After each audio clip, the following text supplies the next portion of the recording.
भारताचे पंतप्रधान माननीय नरेंद्र मोदीजी यांना 2047 पर्यंत भारताला विकसित भारत बनवायचा आहे आणि आपल्या सर्व देशवासियांची हीच इच्छा आहे। पण अजून एक संस्था भारतामध्ये काम करत होती आणि आता ती अन्य नावांनी काम करत आहे।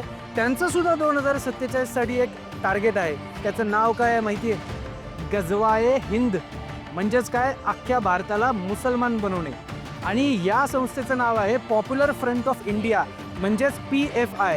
या संस्थेने 2047ला गजवाए हिंद म्हणजेच इस्लामचं राज्य अख्ख्या भारतामध्ये कसं इस्टॅब्लिश होईल याच्यासाठी ते कार्यरत आहेत। या संस्थेला आत्ताच्या केंद्र सरकारने बॅन केलेलंच आहे, पण ही संस्था आज सुद्धा इतर संस्थांच्या मार्फत अजूनही काम करत आहे।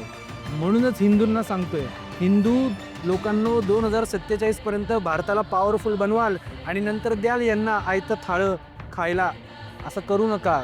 सतर्क राहा।